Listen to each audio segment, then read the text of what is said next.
Hello friends, यहाँ पर हम क्लास 10th का हिंदी का मॉडल पेपर लेकर आ गए हैं विथ फिल सॉल्यूशन के साथ लाए हैं। क्योंकि आपका एग्ज़ाम डेट आ गया है, आपका 16 फरवरी से एग्ज़ाम है, जो कि आपका फर्स्ट सब्जेक्ट आपकी हिंदी ही है। तो इसका हम सलूशन दे रहे हैं और मॉडल पेपर लाएंगे आपके लिए स्पेशल, और आपको 70 में 70 मार्क दिलाने का प्रयत्न करेंगे। तो यहाँ पर देख लीजिए कुछ इंस्ट्रक्शंस। सब 3 घंटे दिया जाएगा, 70 नंबर का रहेगा। और यहाँ पर जो प्रश्न पत्र रहेगा 2 खंडों में विभाजित रहेगा। आ और बा में जो खंड आ रहेगा उसमें 20 प्रश्न बहुविकल्पीय होंगे, वो भी OMR शीट पर उनको हल करना होगा। ठीक है, जैसे कॉम्पिटिटिव एग्ज़ाम में हल किया जाता है। और उसके बाद जो खंड आ के लिए 1 घंटे रहेगा और खंड बा के लिए 2 घंटे समय निर्धारित है। और प्रत्येक प्रश्न के सम्मुख उनके अंक भी दिए गए रहेंगे। ठीक है, तो आपको किसी प्रकार की दिक्कत नहीं होगी। 20 प्रश्न जो है ऑब्जेक्टिव होंगे, OMR शीट पर आपको देने होंगे। तो वह 20 प्रश्न ऑब्जेक्टिव, पहले हम उनका सलूशन देख लेते हैं। तो जयशंकर प्रसाद किस युग के लेखक हैं? तो जयशंकर प्रसाद शुक्ल युग के लेखक हैं, जिसको हम लोग छायावादी युग भी बोलते हैं। किसमें? काव्य में, यानी पद्य में। ठीक है, दूसरा प्रश्न है यहाँ पर, लहरों के राजहंस किस विधा की रचना है? तो नाटक विधा की रचना है। और जो नाटक विधा की रचना है, इसको लहरों के राजहंस मोहन राकेश ने लिखा है। किसने लिखा है? मोहन राकेश ने लिखा है लहरों के राजहंस। और यहाँ पर बात कर लेते हैं कहानी। तो कहानी, जो प्रथम कहानी थी वह इंदुमती थी। ठीक है, कौन सी थी? इंदुमती कहानी है प्रथम कहानी, पहली कहानी, जिसको किशोरीलाल गोस्वामी ने लिखा है। और नाटक की बात करते हैं तो प्रथम नाटक नहुस है। ठीक है, कौन सा नाटक है? नहुस नाटक है, पहला है, जिसको गोपाल चंद्र गिरधर दास जी ने लिखा है। और प्रथम उपन्यास की बात करते हैं तो परीक्षा गुरु है। ठीक है, क्या है? परीक्षा गुरु है, जिसको जो है लाला श्रीनिवास दास जी ने लिखा है। और निबंध की बात करते हैं तो यहाँ पर जो है थोड़ा बहुत कन्फ्यूज़न हो सकता है, लेकिन जो निबंध है वह राजा भोज का सपना है। ठीक है, क्या है? राजा भोज का सपना जो है एक निबंध है, राजा भोज का सपना, जिसको जो है राजा शिव प्रसाद सितारे हिंद ने लिखा है। चलिए आगे बढ़ते हैं यहाँ पर कि ठेले पर हिमालय किसकी रचना है? तो ठेले पर हिमालय रचना जो है वो धर्मवीर भारती जी की है। ठीक है, जो कि एक क्या है? निबंध है। ठीक है, ठेले पर हिमालय क्या है? एक निबंध है, धर्मवीर भारती ने लिखा है। आगे देखिए यहाँ पर कि द्विवेदी युग की समयावधि क्या है? तो द्विवेदी युग की जो समयावधि है वह 1900 से लेकर 1920 तक है। यहाँ पर आपको 1900 से 1918, 1900 से 1920, 1900 से 1922, ये तीनों डेट आपको मिल सकती है। तो आपको कन्फ्यूज़न नहीं होना है। 1900 से लेकर 1918, 20, 22 तक भी हो सकता है द्विवेदी युग की जो समय सीमा है। ठीक है, और ये जो 1850 से 1900 तक ये भारतेंद्र युग है। और 1947 से अब तक की देखा जाए तो जो है हमारा आधुनिक युग चल रहा है। ठीक है, चलिए आगे बढ़ते हैं। यहाँ पर नेक्स्ट प्रश्न है हमारा 5वां, मेरी असफलताएं किस विधा की रचना है? तो मेरी असफलताएं एक आत्मकथा है, जिसको जो है बाबू गुलाब राय ने लिखा है। किसने लिखा है? बाबू गुलाब राय ने लिखा है मेरी असफलताएं, जो कि एक आत्मकथा है। ठीक है, उसके बाद देखिए नेक्स्ट प्रश्न है कि मधुशाला किस युग की रचना है? तो मधुशाला यानी कि हरिवंश राय बच्चन। तो हरिवंश राय बच्चन जो है वह, आप सर्च करेंगे तो वह छायावादी युग के हैं। तो छायावादी युग के बताया जा रहा है। प्रगतिवादी युग भी आपको ऑप्शन कहीं मिल सकता है। तो यहाँ पर जो है, जो मधुशाला किस युग की रचना है? तो छायावादी युग की रचना है, हरिवंश राय बच्चन द्वारा रचित है। ठीक है, और जो छायावादी युग है वह जो है कब से कब तक है? तो वही, ठीक है, शुक्ल युग को ही क्या बोलते हैं? छायावादी युग बोलते हैं। ठीक है, चलिए आगे बढ़ते हैं। यहाँ पर नेक्स्ट प्रश्न है हमारा कि भारत भारती किसकी रचना है? तो भारत भारती जो है वह मैथिली शरण गुप्त जी की रचना है। ठीक है, किसकी है? मैथिली शरण गुप्त की रचना है भारत भारती। रामचंद्रिका किसकी रचना है? केशव दास की है। ठीक है, किसकी है? केशव दास की है रामचंद्रिका। ठीक है, उसके बाद देखिए नेक्स्ट प्रश्न है यहाँ पर, रीतिकाल कब से कब तक है? तो रीतिकाल जो है वह कब से कब तक है? तो आपको मिलेगा जो है 1650 से लेकर 1850 के मध्य, आपको 1700 से लेकर 1850 के मध्य भी मिल सकता है। ठीक है, तो आपको कन्फ्यूज़न नहीं होना है, 1850 तक ही क्या था? रीतिकाल था। ठीक है, जिसको जो है उत्तर मध्य काल या फिर श्रृंगार काल भी बोलते हैं। किसको? रीतिकाल को। ठीक है, श्रृंगार काल भी बोलते हैं। नेक्स्ट प्रश्न है देखिए कि चंद्रबरदाई किस युग के कवि हैं? तो चंद्रबरदाई जो हैं वह किस युग के कवि हैं? वीरगाथा काल, जिसको हम लोग जानते हैं आदिकाल के नाम से। किस काल के नाम से जानते हैं? आदिकाल के नाम से जानते हैं, जिसको वीरगाथा काल के नाम से भी दर्शाया जाता है, जो पूर्व भारतीय युग के पहले का काल था। ठीक है, पूर्व भारतीय युग के पहले का काल था। वैसे यहाँ पर जो है भक्ति काल है, तो रीति काल के पहले का जो काल था, ठीक है, वीरगाथा काल या फिर आदिकाल के नाम से जाना गया। नेक्स्ट प्रश्न है, करुण रस का स्थायी भाव क्या होता है? शोक होता है। ठीक है, करुण रस का स्थायी भाव शोक होता है। हास्य रस का स्थायी भाव हास होता है। ठीक है, हास्य रस का स्थायी भाव हास होता है।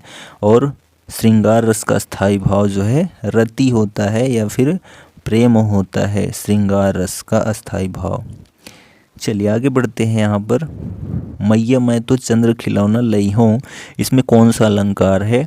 तो रूपक अलंकार है। क्यों? क्योंकि उपमेय में उपमान का भेद रहित आरोप किया गया है। मैया मैं तो चंद्र खिलौना लई हूँ, ठीक है, चांद जैसा खिलौना चाहिए, तो इसलिए यहाँ पर रूपक अलंकार है। ठीक, चलिए आगे बढ़ते हैं। यहाँ कि रोला छंद के प्रत्येक चरण में कुल कितनी मात्राएं होती हैं? 24 मात्राएं होती हैं। 11 और 13 मात्राओं पर यति होती है। ठीक है, उसके बाद यहाँ पर देखिए आकाश में किस उपसर्ग का प्रयोग किया गया है? आ उपसर्ग का प्रयोग किया गया है। प्रत्यय कितने प्रकार के होते हैं? 2 प्रकार के होते हैं। एक कृत प्रत्यय होता है और एक तद्धित प्रत्यय होता है। ठीक है, ये 2 प्रत्यय होते हैं। उसके बाद देखिए यहाँ पर प्रश्न है कि त्रिलोचन में कौन सा समास है? ठीक है, तो 3 हैं आँखें जिसके, अर्थात शिव यानी भोलेनाथ, यानी कि इन्हीं के 3 आँखें थी। जहाँ पर तीसरा पद प्रधान होता है वहाँ पर बहुब्रीहि समास होता है।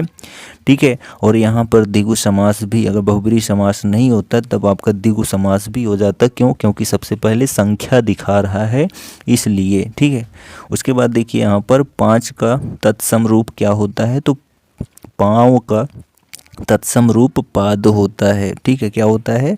पाद होता है। नेक्स्ट देखिए कि पितृ प्लस आकृति की संधि क्या होगी? तो पित्राकृति, ऑप्शन नंबर 3 सही है, पितृ प्लस आकृति ही।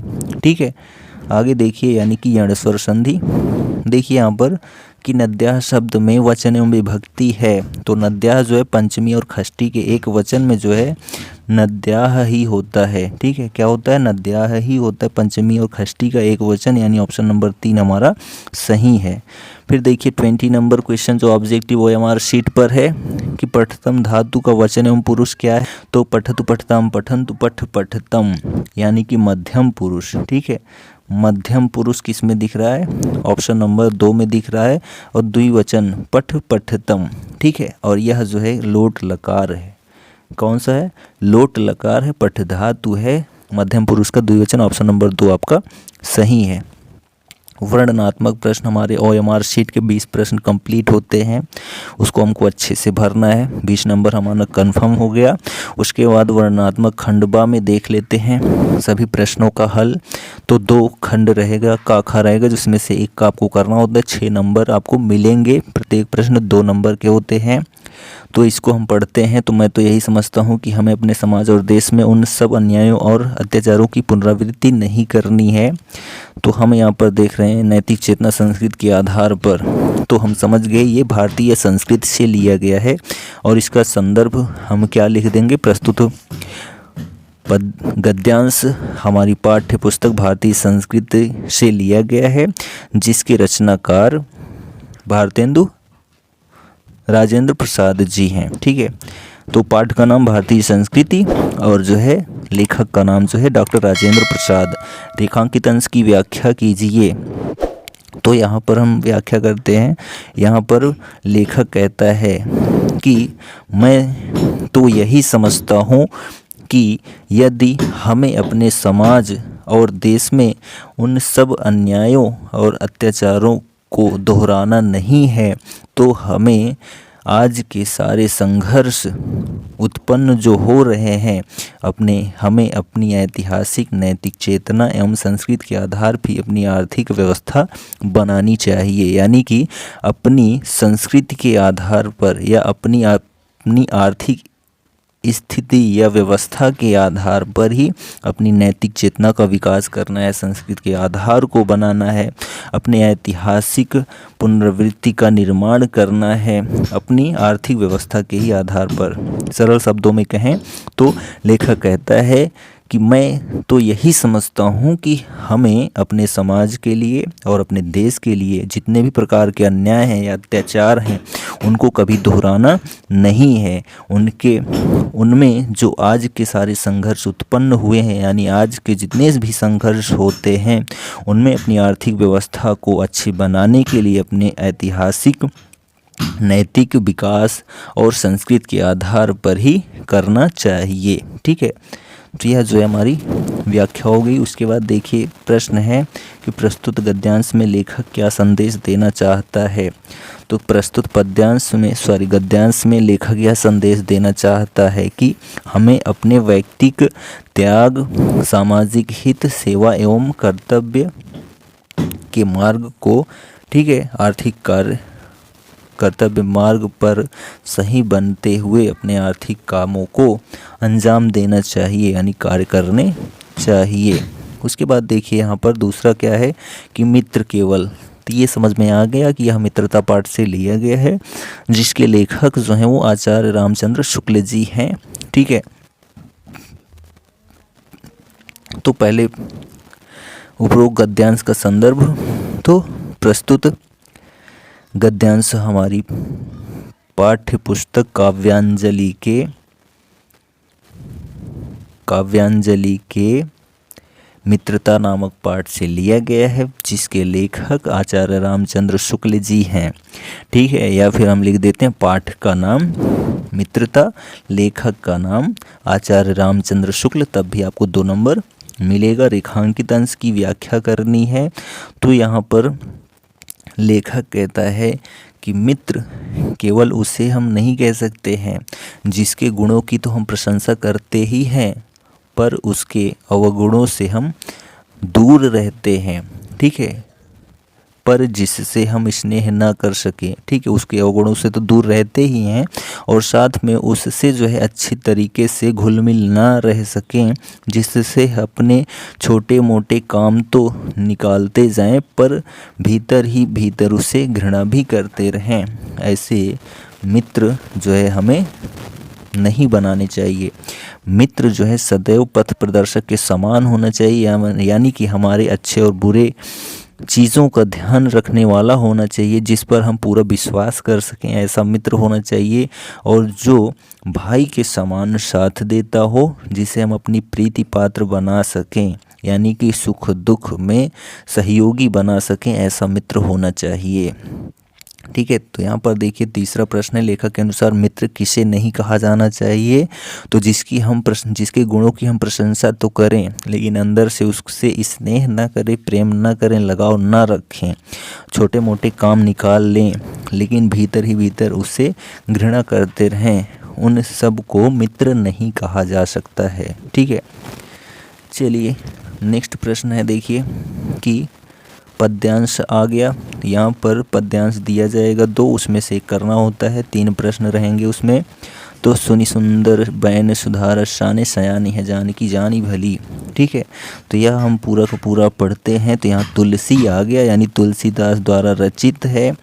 और यहाँ पर सुधा रसाने, ठीक है, जब सीता माता, राम, लक्ष्मण, ठीक है, ये सभी वन को जा रहे थे, तो ये है यानी वन पथ पर है। ठीक है, कौन से पाठ से लिए गए? संदर्भ क्या होगा? पद्यांश का संदर्भ। ठीक है, तो पद्यांश का नाम क्या है? वन पथ पर, जो कि अयोध्या कांड कवितावली से लिया गया है। और कवि का नाम लिख देंगे हम, महाकवि तुलसीदास। ठीक, गोस्वामी तुलसीदास लिख देंगे। बोल रहा है दूसरा प्रश्न, रेखांकित अंश की व्याख्या कीजिए। यानी कि यहाँ पर सुनि सुंदर बैन सुधा रसाने सयानी है जानकी जानी भली। यहाँ पर तुलसीदास जी जो है कहते हैं कि इनके गाँव वाले जो थे उनके माध्यम से सुनि सुंदर बैन सुधा रसाने, सुंदर वचनों को सुनकर, अमृत रूपी वचनों को सुनकर जो सीता थी सयानी है जानकी जानी भली, वह जो है उन सब के प्रश्नों को समझ गई, यानी कि उनकी चतुराई को समझ गई कि ये गांव वाले क्या कहना चाहते हैं। तिरछी करी नैन दे सैन तिन्हें, अपनी नज़रों को तिरछा करते हुए, यानी कि अपनी आँखों से ही बतलाते हुए कि वह हमारे क्या लगते हैं। समझाई कछु मुस्काई चली, बिना कुछ समझाए हुए मुस्कुराते हुए चली गई, यानी कि अपनी तिरछी नज़रों के माध्यम से ही सब कुछ बता दिया, यानी अपने लोक लाज का भी ध्यान रखते हुए बताते हुए आगे बढ़ गई। ठीक है,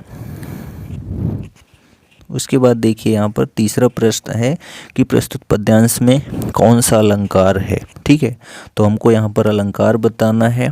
तो देखिए, सुनि सुंदर बैन सुधा रसाने, इसमें अनुप्रास अलंकार है। ठीक है, जानकी जानी में अनुप्रास अलंकार है।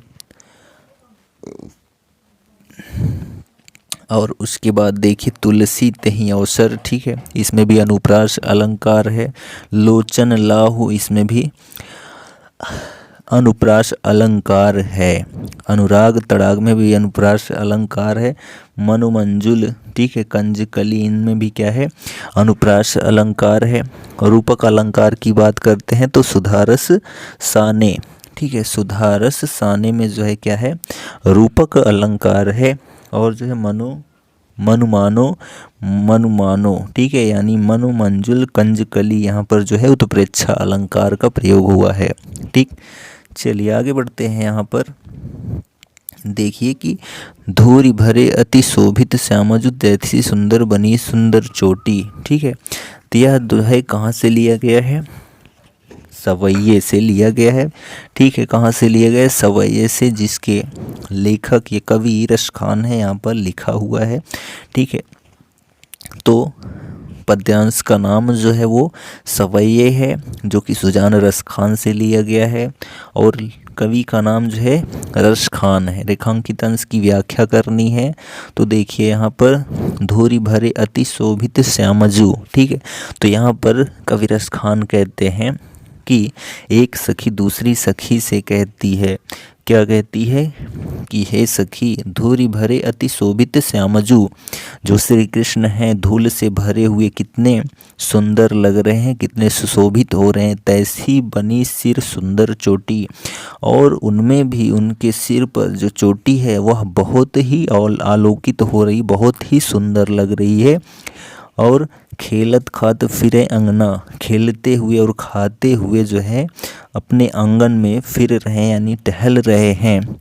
पग पैजनी बाजती, और उनके पैरों पर जो पैजनी है यानी घुंघरू है वह बाजते हुए पीरी कछोटी बाज रहे हैं, और पीरी कछोटी यानी कि पीली पीली जो है लगोटी पहने हुए हैं। तो यह जो है रेखांकित अंश की व्याख्या है। उसके बाद तीसरा प्रश्न है कि खेलत खात में कौन सा अलंकार है? पग पैजनी में, काम कला में कौन सा अलंकार है?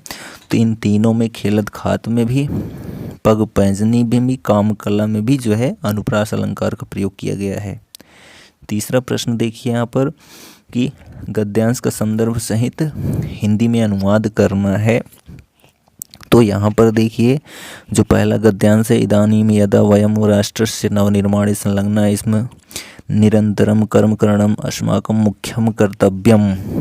तो यह पूरा पढ़ा जाता है। तो यहाँ पर दिख रहा है कि यह भारतीय संस्कृति, ठीक है, भारतीय संस्कृति से लिया गया। यहाँ देखिए भारतीय संस्कृति उपासका लिखा है, यह संस्कृति से लिया गया है। ये पाठ का नाम यानी संदर्भ हो गए 2 नंबर का। उसके बाद देखिए इसकी हम व्याख्या करते हैं। इदानीम यदा वयम राष्ट्रस्य नवनिर्माणे संलग्ना स्म निरंतरम करणम अस्माकं मुख्यम कर्तव्यम। ठीक है, तो यहाँ पर देखिए इस समय, इदानीम इस समय, यदा हम सभी, ठीक है, यानी हमारा कर्तव्य, वयम हमारा, राष्ट्र से नवनिर्माणे राष्ट्र के नवनिर्माण के लिए संलग्न, हमें संलग्न होना चाहिए, यानी हमें शामिल होना चाहिए, एक साथ होना चाहिए। निरंतरम कर्म करणम अस्माकं मुख्यम कर्तव्यम, और निरंतर जो है अपने कामों को करते रहना चाहिए। ठीक है, निरंतर जो है अपने कामों को यानी परिश्रम को करना हमारा जो है मुख्य कर्तव्य होना चाहिए, यानी होता है, मुख्य कर्तव्य होता है। निजस्य श्रमस्य फलम भोग्यम, और हमें अपने निज फल को, यानी कि हमें अपने जो है परिश्रम का फल भोग करना चाहिए, यानी फल भोग करने योग्य है।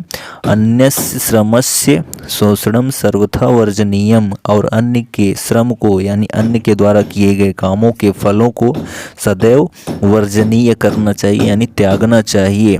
यदि वयम विपरीतम आचारामः तदा न वयम सत्यम भारतीय संस्कृति उपासका। यदि वयम विपरीतम आचारम, यदि हमारा इसके विपरीत आचरण होता है तो वयम सत्यम, हम लोग सच्चे भारतीय संस्कृति के उपासक नहीं हैं। वयम तदैव यथार्थम भारतीयाः यदा अस्माकं आचारे विचारे च अस्माकं संस्कृति लक्षिता भवेत्। वयम तदैव, यदि हम में उसके बाद भी यथार्थ सच्ची भारतीयता, यदा अस्माकम, यदि हम में आचारे विचारे, हमारे आचार और विचार में अस्माकम संस्कृति लक्षिता भवेत, हमारी संस्कृति जो है वह लक्षित होनी चाहिए, यानी कि दिखाई देनी चाहिए, यानी हमारे आचार विचार में हमारी जो भारतीय संस्कृति है वह सदैव दिखाई देनी चाहिए। ठीक है, दूसरा गद्यांश देखिए कि नागरिका बहुल कालम यावत अचिंत्यत। नागरिक जो था बहुल, ठीक, ये कहाँ से लिया गया है? प्रबुद्धो ग्रामीण से लिया गया है। ठीक है, नागरिका बहुल कालम यावत अचिंत्यत, जो नागरिक था वो बहुत देर तक सोचता रहा। ठीक है, परम प्रहेलिकायाम उत्तरम दातुम समर्था न अभवत, लेकिन वह पहेली का उत्तर देने में समर्थ न हो सका, यानी पहेली का उत्तर देने में असमर्थ रहा। अतः ग्रामीणन अवदत, अतः उस ग्रामीण ने उस शहरी से कहा, अहम अस्या प्रहेलिकायाः उत्तरम न जानाति। उस शहरी ने जो है उस ग्रामीण से उसने कहा, किसने? उस शहरी ने कहा कि हम अस्याः प्रहेलिकायाः उत्तरम न जानाति, मैं जो है इस पहेली का उत्तर नहीं जानता हूँ। इदम श्रुत्वा ग्रामीणः अकथयत, यह सुनकर उस ग्रामीण ने कहा, यदि भवान उत्तरम न जानाति, यदि आप उसका उत्तर नहीं जानते हैं, तहिर ददातु 10 रूप्यकाणि, तब आप 10 रुपये हमें दें। अतः म्लानमुखेन नागरिकेण समयानुसारम 10 रूप्यकाणि दत्तानि। अतः म्लानमुखेन यानी कि दुखी मुख से, यानी उदास मुख वाले शहरी व्यक्ति ने समयानुसारम यानी कि शर्त के अनुसार 10 रूप्यकाणि दत्तानि, 10 रुपये उस ग्रामीण को दे दिए। ठीक है, तो प्रबुद्ध ग्रामीणा से लिया गया था। उसके बाद देखिए एक का जो श्लोक है, दोनों में से एक का संदर्भ सहित हिंदी अनुवाद करना है। तो देखिए, उत्तरम यत समुद्रस्य हिमाद्रश्चैव दक्षिणम वर्षम तद भारतम नाम भारती यत्र संततिः, यह जो है वीरः वीरेण पूज्यते नामक पाठ से लिया गया है। ठीक है, उत्तरम यत समुद्रस्य, जिसके उत्तर में, ठीक है, उत्तरम यत समुद्रस्य, समुद्र के उत्तर में, हिमाद्रश्चैव दक्षिणम, और हिमालय के दक्षिण में। ठीक है, समुद्र के उत्तर में और हिमालय के दक्षिण में जो राज्य है, जो देश है, वर्षम तद भारतम नाम, उस देश का नाम भारतवर्ष है, यानी उसका नाम भारतवर्ष है। भारतीयत्र संसति, भारतीयत्र संतति, और उसकी संतान भारतीय हैं। ठीक है। समुद्र के उत्तर में और हिमालय के दक्षिण में जो देश है उसका नाम भारतवर्ष है। भारतीयत्र संतति, और उसकी संतान भारतीय हैं। ठीक है। यह जो है वीरा वीरण पूज्यते नामक पाठ से लिया गया था। दूसरा देखिए, सर्वे भवन्तु सुखिनः सर्वे सन्तु निरामयाः। ठीक है। यह कहाँ से लिया गया है? भारतीय संस्कृति नामक पाठ से लिया गया है। सर्वे भवन्तु सुखिनः यानी कि सभी सुखी हों, सर्वे सन्तु निरामयाः यानी कि सभी जो हैं रोग रहित हों, यानी सभी निरोगी हों। सर्वे भद्राणि पश्यन्तु सभी कल्याण को देखें, माँ कश्चित् दुख भाग भवेत् कोई भी दुख का भागी ना हो। ठीक है। उसके बाद देखिए यहाँ पर ज्योति जवाहर, ठीक 3 नंबर का आता है। तो नायक जो हैं पंडित जवाहरलाल नेहरू हैं। ज्योति जवाहर को लिखा किसने है? देवी प्रसाद शुक्ल राही जी ने लिखा है। तो प्रमुख नायक जो है वो पंडित जवाहरलाल नेहरू हैं। यही, इनको ही आप याद कर लीजिए, आपको 3 नंबर मिल जाएगा। ये कन्फर्म है, यही आते ही हैं। ठीक है। तो पंडित जवाहरलाल नेहरू का चरित्र चित्रण की बात करते हैं तो विराट व्यक्तित्व वाले थे, देशभक्त थे, लोकप्रिय राजनेता थे, अहिंसा के समर्थक थे, विश्व शांति के अग्रदूत थे। तो ये 4-5 हेडिंग हम डाल के लिख देते हैं तो हमको 3 नंबर मिल जाएगा। ठीक है। उसके बाद देखिए यहाँ पर किसी एक लेखक का जो है जीवन परिचय देना है और उनकी प्रमुख रचना का उल्लेख करना है। एक रचना का टोटल आपको 5 नंबर मिलेगा। तो यहाँ पर हम बात करते हैं जयशंकर प्रसाद की। ये सभी इम्पोर्टेंट है, आप अच्छे से देख सकते हैं। हम वीडियो पड़ा हुआ है, डिस्क्रिप्शन बॉक्स में हम दे देंगे, देख लीजिएगा। जयशंकर प्रसाद, इनका जन्म जो है 1889 या फिर कहीं कहीं 90 भी मिल जाता है, काशी में हुआ था। सोनी साहू नामक वैश्य परिवार में। इनके पिता का व्यवसाय जो था वो तंबाकू था। ठीक है। इनके पिता जो है वो देवी प्रसाद साहू थे। इनकी मृत्यु जो है 1937 ईस्वी में हुई थी। ठीक है। और इनकी रचना की बात करते हैं तो काव्य की सबसे प्रसिद्ध रचना कामायनी है। उसके बाद देखिए यहाँ पर कवि में पूछ रहा है, कवि का जीवन परिचय, उनकी प्रमुख रचना पर प्रकाश डालना है। तो यहाँ पर हम महादेवी वर्मा को देख लेते हैं। सभी यहाँ पर महत्वपूर्ण है लगभग में। तो महादेवी वर्मा का जन्म जो है 1907 ईस्वी में हुआ था फर्रुखाबाद उत्तर प्रदेश में, और 1987 में इनकी मृत्यु हो गई थी। और इनकी माता का नाम जो है हेमरानी देवी था, पिता का नाम गोविंद सहाय वर्मा था, और इनकी उच्च शिक्षा जो है वो यम थी। ठीक है।